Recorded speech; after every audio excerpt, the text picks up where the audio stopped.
Hello, जय हिंद, वंदे मातरम। दोस्तों, सभी भाई बहन और गर्मियों का स्टडी विद शशांक में स्वागत है। आज हम लोग को डिस्कस करेंगे संविधान सभा के बारे में तथा संविधान सभा से संबंधित हम लोग उद्देश्य प्रस्ताव, संविधान सभा की प्रमुख समितियां और संविधान की प्रमुख विशेषताओं के बारे में डिस्कस करेंगे, जो कि आपके एग्जाम के लिए आज से काफ़ी ज़्यादा इंपॉर्टेंट है और आपके एग्जाम में डायरेक्ट प्रश्न पूछ लिए जाते हैं। चलिए हम लोग डिस्कस करते हैं आज का अपना टॉपिक संविधान सभा।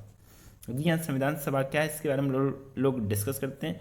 जी हाँ, 16वें संविधान सभा के लिए जो चुनाव आपके हुए थे, कब हुए थे? आपके जुलाई अगस्त 1946। जी हाँ, जुलाई अगस्त 1946 में। इसमें जो इम्पोर्टेंट बात है उसको कॉपी में नोट डाउन करना है। जी हाँ, क्या नोट डाउन करना है कि जो आपका कैबिनेट मिशन आया था उन्होंने का एक कुछ चीज़ें डिसाइड की थी। आप लोग क्या चीज़ डिसाइड की थी कि जो संविधान सभा की टोटल सीटें होंगी वो आपकी कितनी होंगी? जी हाँ, वो आपकी सीटें होंगी आपकी 389। जी हाँ, कितनी सीटें होंगी? 389 सीटों पर चुनाव होगा। कुछ चीज़ें आपको समझनी है। 389 सीटें होंगी। दूसरी बात यह है कि हर 10 लाख व्यक्तियों पर एक सदस्य प्रतिनिधित्व करेगा। जी हाँ, 10 लाख सदस्यों में एक सदस्य आपका संविधान सभा का सदस्य होगा। लेकिन इसमें क्या है, 1946 में जो आपका संविधान सभा बना था उसमें ब्रिटिश भारत की बात हो रही है। ब्रिटिश भारत का मतलब क्या है? ब्रिटिश भारत का आपका मतलब है कि जो हमारा जो भारत में है तो पूरी जगह अंग्रेज का शासन नहीं था। कुछ जगह ब्रिटिश भारत के अनुसार कार्यक्रम चलता था या राजकाज चलता था। कुछ जगह जो राजकाज था वो राजा महाराजाओं या रियासत के हिसाब से चलता था। जो उसमें जो ब्रिटिश भारत की बात हो रही है उसमें कितने सदस्य थे? 296 सदस्य। जी हाँ, 296 सदस्य थे, 296 सीटें थी, जिसमें से 208 सीटें किसने प्राप्त की? आईएनसी ने। जी हाँ, इंडियन नेशनल कांग्रेस ने प्राप्त की 73 सीटें। जी हाँ, कितनी सीटें? 73 सीटें प्राप्त की मुस्लिम लीग ने। जी हाँ, मुस्लिम लीग ने 73 सीटें, जबकि 15 सीटें छोटे दलों व स्वतंत्र सदस्यों को प्राप्त हुई। जी हाँ, स्वतंत्र सदस्यों को प्राप्त हुई। बात करते हैं हम लोग कि इसमें जो देशी रियासत थी उन्होंने इस पर भाग नहीं लिया था। उन्होंने कहा था ये चुनाव हुआ ये अप्रत्यक्ष तरीके से हुआ, प्रत्यक्ष तरीके से नहीं हुआ। ये चुनाव होना चाहिए युवा मताधिकार के द्वारा। जी हाँ, वयस्क मताधिकार के द्वारा और प्रत्यक्ष तरीके से होना चाहिए, इसलिए उन्होंने इस पर पार्टिसिपेट नहीं किया। जी हाँ, बात करें जब ये संविधान सभा गठन हुआ तो उसके बाद से ये योजना स्पष्ट होने लगी थी कि भारत और पाकिस्तान दो भागों में बंट जाएंगे। जब ये बात हो गई थी, चर्चा सबकी हो गई थी, फिर क्या हुआ था, जो पाकिस्तान के फेवर वाले जो सदस्य या पाकिस्तान के क्षेत्र वाले सदस्य उनको संविधान सभा का सदस्य नहीं बनाया गया, या फिर वो संविधान सभा के सदस्य नहीं रहे, क्योंकि जो संविधान का निर्माण हो रहा था वो भारत के लिए संविधान का निर्माण हो रहा था, पाकिस्तान के लिए नहीं हो रहा था। जो मुस्लिम लीग के सदस्य या जो भी ऐसे सदस्य जो कि पाकिस्तान के फेवर में थे उनको संविधान सभा का सदस्य नहीं माना गया था। चलिए हम लोग डिस्कस करते हैं नेक्स्ट पॉइंट को। आशा करता हूँ कि आपको सारी चीज़ें समझ में आई होंगी। जी हाँ, कितनी सीटें निर्धारित की थी कैबिनेट मिशन ने? 389 की बात कर रहे थे। उसमें से कितनी सीटें? उसमें से आपकी 296 सीटों की हम लोग बात करें। जी हाँ, 296 सीटों जो ब्रिटिश भारत के अंतर्गत थी। बाद बाकी जो आपकी शेष सीटें थी वो किसके अंतर्गत? वो देसी रियासत की सीटें थी। उन्होंने इस पर पार्टिसिपेट नहीं किया था, इसलिए उनकी जो सीटें थी वो बच गई थी। बात करते हैं नेक्स्ट पॉइंट को। नेक्स्ट पॉइंट आपके सामने, इसके स्थान पर जो 389 सीटें थी उसके स्थान पर क्या हुआ? कुछ सदस्य थे वो चले गए थे। जी हाँ, 389 के स्थान पर मुस्लिम लीग के जो सदस्य थे या पाकिस्तान के फेवर के जो सदस्य थे उनको संविधान सभा का सदस्य नहीं माना गया। जी हाँ, तो सदस्य आपके पास कितने बचे? 299 सदस्य। जी हाँ, कितने सदस्य? 299 सदस्य बचे आपके संविधान सभा में रह गए। जी हाँ, इनमें से आपके 229 सदस्य। जी हाँ, इंपॉर्टेंट एग्जाम में सदस्यों से संबंधित प्रश्न पूछा जाता है। 229 जो आपके सदस्य हैं ये प्रांतों के, तथा जो 70 सदस्य आपके देशी रियासत का प्रतिनिधित्व करते थे। जी हाँ, कितने सदस्य? 70 सदस्य आपके देशी रियासतों का प्रतिनिधित्व करते थे। एग्जाम में प्रश्न पूछा जाता है, काफ़ी इंपॉर्टेंट है। एक प्रश्न और भी काफ़ी ज़्यादा इंपॉर्टेंट है, यह संविधान सभा में महिला सदस्यों की संख्या। जी हाँ, संविधान सभा में महिला सदस्यों की संख्या कितनी थी? तो 15 थी। जी हाँ, कितनी थी? 15 थी। आपका यह प्रश्न पूछा गया था यूपी जो आपका वीडियो का पेपर हुआ था उसमें महिला सदस्यों की संख्या पूछी गई थी। आपकी संविधान सभा में कितने महिला सदस्यों की संख्या? जी हाँ, कितनी संख्या? आपकी 15। अनुसूचित जाति के सदस्यों की संख्या कितनी? जी, अनुसूचित जाति के सदस्यों की संख्या 26 तथा अनुसूचित जनजाति के सदस्यों की संख्या 33। काफ़ी इंपॉर्टेंट एग्जाम में पूछा जाता है, इसलिए आप तीनों पॉइंटों को नोट डाउन कर लें। हैशटैग, जी हैशटैग के साथ इसको कॉपी में नोट डाउन कर लें। महिला सदस्यों की संख्या 15, अनुसूचित जाति के सदस्यों की संख्या 26, अनुसूचित जनजाति के सदस्यों की संख्या 33। नेक्स्ट पॉइंट की हम लोग बात करते हैं। जी हाँ, नेक्स्ट पॉइंट क्या है, बात करते हैं कि हम लोगों को फिर संविधान सभा की जो पहली बैठक कब हुई। जी हाँ, संविधान सभा की जो आपकी पहली बैठक है ये आपकी हुई 9 दिसंबर 1946 को। जी हाँ, प्रथम बैठक हुई। तो उस समय जो अध्यक्ष थे, तो सबसे जो वैक्स अध्यक्ष थे सच्चिदानंद सिन्हा, उनको अस्थायी रूप से अध्यक्ष नियुक्त कर दिया। जी हाँ, अस्थायी रूप से अध्यक्ष नियुक्त कर दिया। लेकिन बाद में 11 दिसंबर 1946 को डॉक्टर राजेंद्र प्रसाद को संविधान सभा का अध्यक्ष, जी हाँ, संविधान सभा का अध्यक्ष, और एस.सी. मुखर्जी को संविधान सभा का उपाध्यक्ष चुना गया। जी हाँ, एग्जाम में पूछा जाएगा, एस.सी. मुखर्जी संविधान सभा के उपाध्यक्ष के रूप में चुने गए। लेकिन बाद में बात करते हैं कि संविधान सभा का सलाहकार कौन होगा, संविधान को सलाह परामर्श कौन देगा, वो आपके सर बी.एन. राव। जी हाँ, बी.एन. राव को संविधान सभा का सलाहकार के रूप में नियुक्त किया गया। जी हाँ, बी.एन. राव, काफी इंपॉर्टेंट एग्जाम की दृष्टि से पूछा जाता है कि संविधान सभा के सलाहकार कौन, तो बी.एन. राव। नेक्स्ट पॉइंट को हम लोग बात करते हैं। जी हाँ, संविधान सभा के संवैधानिक सलाहकार बी.एन. राव द्वारा संविधान सभा का पहला प्रारूप भी तैयार किया गया था, बी.एन. राव के द्वारा। इस प्रारूप में क्या क्या चीजें थी, इस प्रारूप में आपके 243 अनुच्छेद, जी हाँ, कितने अनुच्छेद, 243 अनुच्छेद तथा 13 अनुसूचियां थी। जी हाँ, कितनी अनुसूचियां, 13 अनुसूची, 243 अनुच्छेद। नेक्स्ट पॉइंट आपके सामने है। ये नेक्स्ट पॉइंट आपके सामने, संविधान सभा का जो प्रारंभ हुआ था ये आपका 13 दिसंबर, जी हाँ, 13 दिसंबर 1946 को पंडित जवाहरलाल नेहरू ने एक प्रस्ताव पेश किया। उस प्रस्ताव को क्या नाम रखा गया, उस प्रस्ताव का नाम आपका रखा गया उद्देश्य प्रस्ताव। जी हाँ, ऑब्जेक्टिव रेजोल्यूशन। जी हाँ, उद्देश्य प्रस्ताव। यह उद्देश्य प्रस्ताव भावी संविधान की रूपरेखा थी। इनके कुछ पॉइंट थे कि इसमें क्या क्या चीज शामिल होंगी। जी हाँ, इस प्रस्ताव में कुल कितने अनुच्छेद थे, जी हाँ, इस प्रस्ताव में कुल 8 अनुच्छेद शामिल थे। जी हाँ, 8 अनुच्छेद शामिल थे। आशा करता हूँ सारी चीज़ आपको समझ में आ रही होंगी। अगर किसी भी पॉइंट पर आपको डाउट हो तो कमेंट सेक्शन में जरूर लिख दीजिएगा, आपको वो डाउट को क्लियर किया जाएगा। जी हाँ, नेक्स्ट पॉइंट आपके सामने है। नेहरू के उद्देश्य प्रस्ताव में क्या क्या चीजें थी, आपका सामाजिक, आर्थिक एवं राजनैतिक न्याय, अभिव्यक्ति की स्वतंत्रता, उपासना का अधिकार आदि सम्मिलित है। जी हाँ, क्या क्या चीज शामिल थी, सामाजिक, आर्थिक, राजनैतिक न्याय, अभिव्यक्ति की स्वतंत्रता, उपासना, किसी भी भगवान की पूजा करने की, उपासना शामिल करने का ये चीजें अधिकार था। नेहरू के इस उद्देश्य प्रस्ताव को 22 जनवरी, जी हाँ, 22 जनवरी 1947, जी हाँ, 1947 को सर्वसम्मति से स्वीकार कर लिया और इसी के परिवर्तित रूप में संविधान की प्रस्तावना बनी। जी हाँ, संविधान की प्रस्तावना, इसी के प्रारूप में कुछ परिवर्तन हुआ, इसी के साथ में संविधान की प्रस्तावना का निर्माण हुआ। नेक्स्ट पॉइंट आपके सामने। जी हाँ, नेक्स्ट पॉइंट क्या है, नेक्स्ट पॉइंट आपका इसकी संविधान के निर्माण के समय कुछ समितियों का निर्माण होगा, जो कि आपके एग्जाम में डायरेक्ट ही पूछ लिया जाता है। काफी इंपॉर्टेंट समितियां हैं, कॉपी में नोट डाउन करना सभी स्टूडेंट को। जी हाँ, संघ शक्ति समिति। जी हाँ, संघ शक्ति समिति के अध्यक्ष कौन थे, आपके जवाहरलाल नेहरू। संघीय की बात होती, जी हाँ, जहां पे आपकी संघ की बात हो, संघीय की बात हो, वहां आपका 99% आपका कौन अध्यक्ष होंगे, आपके जवाहरलाल नेहरू। जी हाँ, पंडित जवाहरलाल नेहरू। संघीय संविधान समिति आपके पंडित जवाहरलाल नेहरू। जहां आपके प्रांत की बात हो, जी हाँ, प्रांतीय, जी हाँ, प्रांतीय संविधान समिति की अगर बात होती है तो आपके कौन सदस्य अध्यक्ष थे, आपके सरदार वल्लभ भाई पटेल। प्रारूप समिति की बात होती है तो डॉक्टर भीमराव अंबेडकर। मौलिक अधिकार एवं अल्पसंख्यक संबंधी जो मामले थे, इनकी जो समिति के थे आपके अध्यक्ष थे सरदार वल्लभ भाई पटेल। जी हाँ, काफी इंपॉर्टेंट एग्जाम में डायरेक्ट प्रश्न पूछे जाते हैं और काफी बार पूछे गए इनसे संबंधित प्रश्न। जी हाँ, सबसे ज्यादा पूछा जाता है आपका प्रारूप समिति के अध्यक्ष। जी हाँ, प्रारूप समिति के अध्यक्ष याद रखना है डॉक्टर भीमराव अंबेडकर। संघ शक्ति के अध्यक्ष पंडित जवाहरलाल नेहरू। नेक्स्ट पॉइंट आपके सामने काफी इंपॉर्टेंट रहते। जी हाँ, इस समिति के 2 उप समितियां भी थी। जी हाँ, कौन कौन सी उप समितियां थी, जी हाँ, एक आपका था मौलिक अधिकार उप समिति जिसकी अध्यक्षता थी जेपी कृपलानी। अल्पसंख्यक उप समिति जिसकी अध्यक्षता एस.सी. मुखर्जी। प्रक्रिया नियम समिति, जी हाँ, प्रक्रिया नियम समिति भी थी, इसके अध्यक्ष थे डॉक्टर राजेंद्र प्रसाद। राज्यों के लिए समिति, इसके अध्यक्ष आपके थे जवाहरलाल नेहरू। और संचालन समिति डॉक्टर राजेंद्र प्रसाद। जी हाँ, काफी इंपॉर्टेंट आपका संचालन समिति। जी हाँ, संचालन समिति, जी हाँ, समिति एक कमेटी बना दी गई थी, इनको एक निर्धारित काम दिया गया था कि ये काम आपको करना है, यह संचालन करना है। संविधान सभा में विभिन्न कार्य थे, उन कार्यों के लिए एक समिति बनाई गई थी, तो इस समिति के ये लोग अध्यक्ष थे। इन एग्जाम में काफी बार पूछा जाता है और आपके एग्जाम के लिहाज से काफी ज्यादा इंपॉर्टेंट है। नेक्स्ट पॉइंट आपके सामने, नेक्स्ट पॉइंट आपके सामने क्या, छोटी समितियां एवं उनके अध्यक्ष के बारे में भी हम लोग बात करते हैं। जी हाँ, छोटी समितियां आपकी कौन कौन सी थी, जी हाँ, छोटी समितियां आपकी थी संविधान सभा के कार्यों से संबंधित जो समिति थी उसके अध्यक्ष कौन थे, जी.वी. मावलंकर। जी हाँ, जी.वी. मावलंकर। कार्य संचालन समिति के.एम. मुंशी। सदन समिति आपके बी पटाभी सीतारमैया, और राष्ट्र ध्वज संबंधी जो आपके समिति थी उसके कौन से अध्यक्ष आपके डॉक्टर राजेंद्र प्रसाद। जी हाँ, ये आपको सारी चीज़ें कॉपी में नोट डाउन करना है, एग्जाम के लिहाज से काफ़ी ज़्यादा इंपॉर्टेंट है।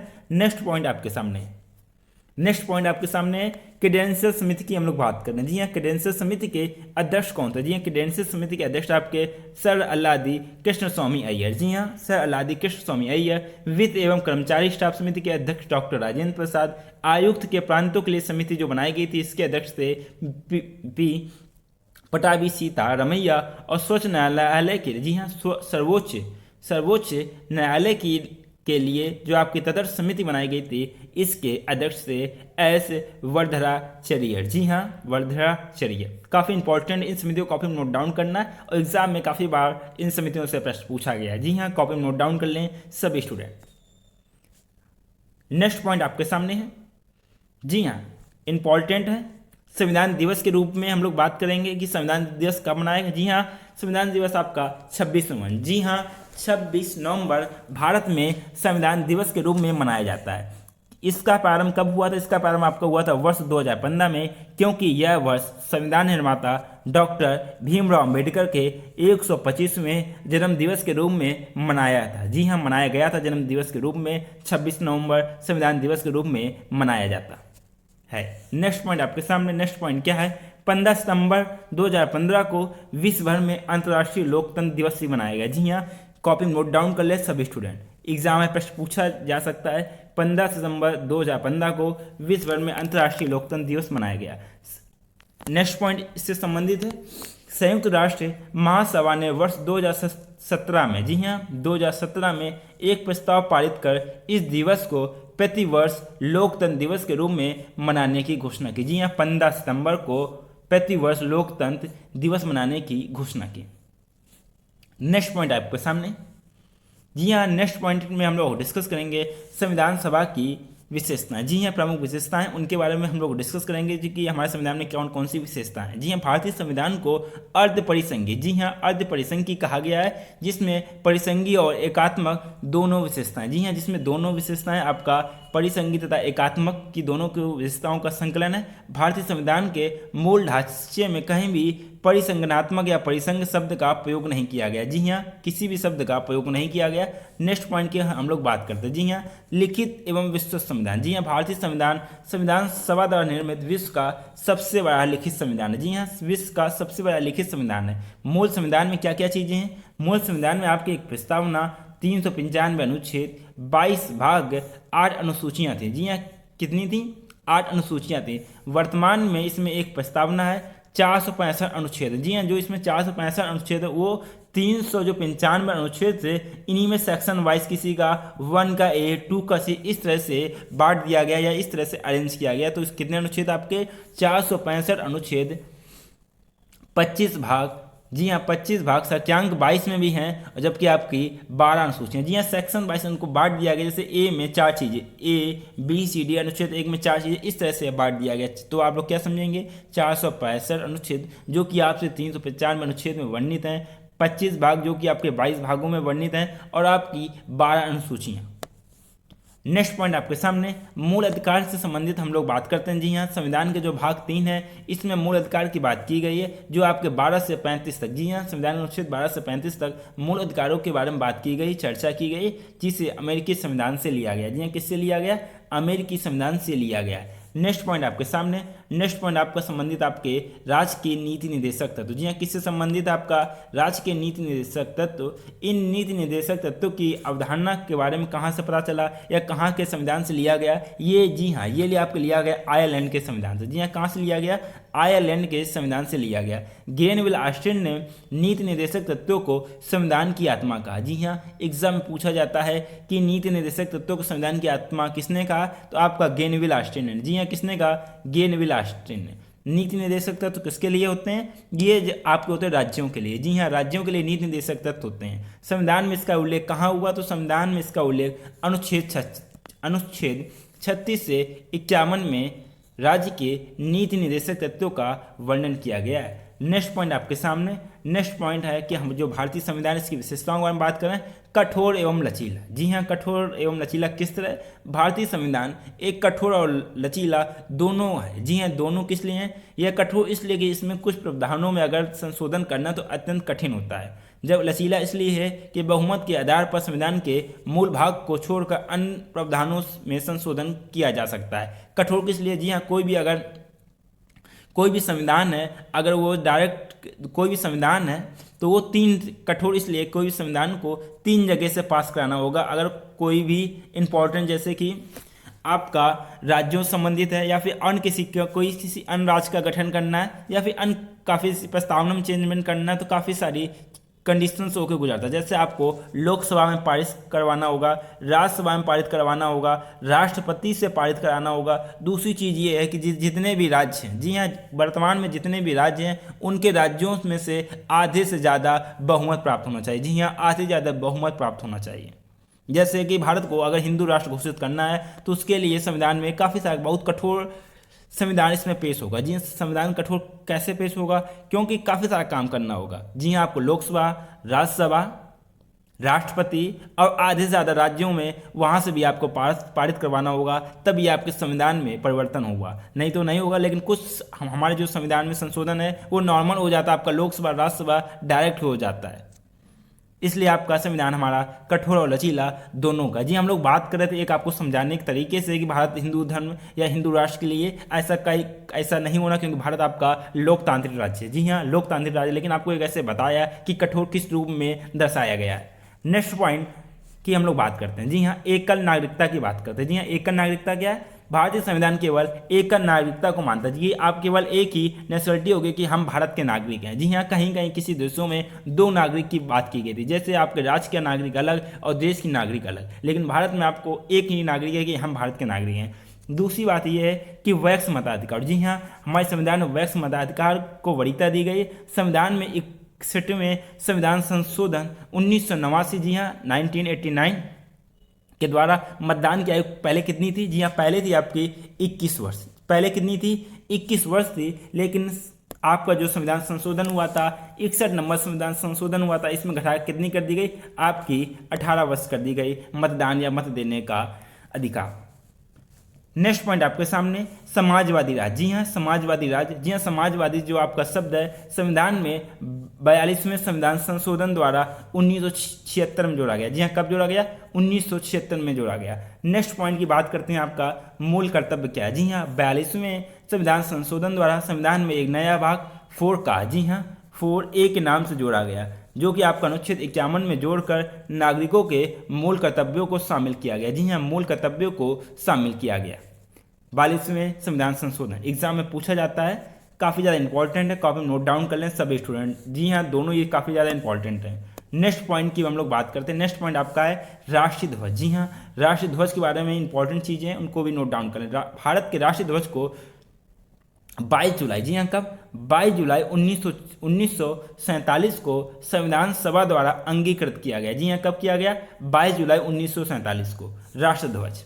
नेक्स्ट पॉइंट आपके सामने, जी इसकी लंबाई के बारे में हम लोग बात करते हैं। तो राष्ट्र ध्वज की लंबाई और चौड़ाई का अनुपात कितना होना चाहिए? आपका 3:2। जी हाँ, 3:2 के अनुपात में होना चाहिए। इसमें ऊपर से क्रमशः ऊपर आपका केसरिया, बीच में आपका सफ़ेद, जी हाँ बीच में सफ़ेद और हरे रंग की 3 पट्टियाँ होती हैं। जी हाँ, हरे रंग की 3 पट्टियाँ होती हैं और सफ़ेद पट्टी के केंद्र में 24 तीली। जी हाँ, जो आपकी जो तीली हैं इनकी संख्या कितनी? 24 तीली वाला गहरे रंग का एक अशोक चक्र। जी हाँ, अशोक चक्र होगा, इसमें 24 तीलियाँ होंगी।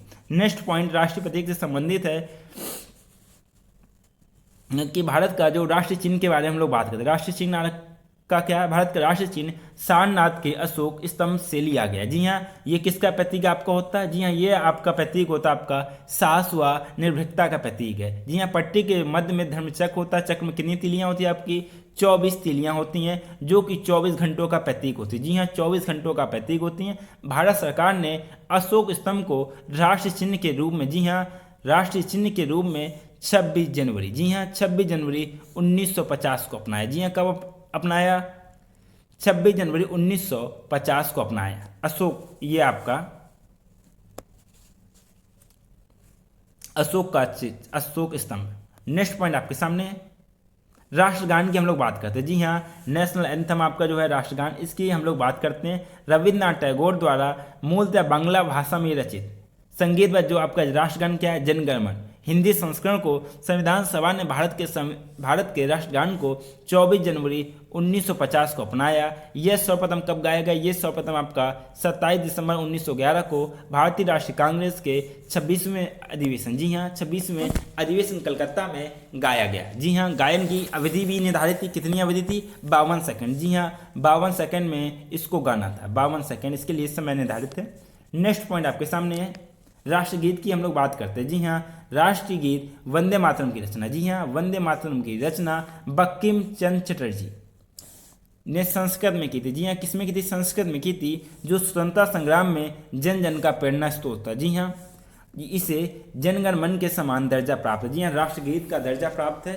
पहली बार राष्ट्रगीत आपका 1896 में भारतीय राष्ट्रीय कांग्रेस के 12वां अधिवेशन चल रहा था कलकत्ता में, उसमें गाया गया था, जिसकी अध्यक्षता किसने की थी? अधिवेशन की रहमतुल्लाह सयानी ने। जी हाँ, रहमतुल्लाह सयानी ने इसकी अध्यक्षता की।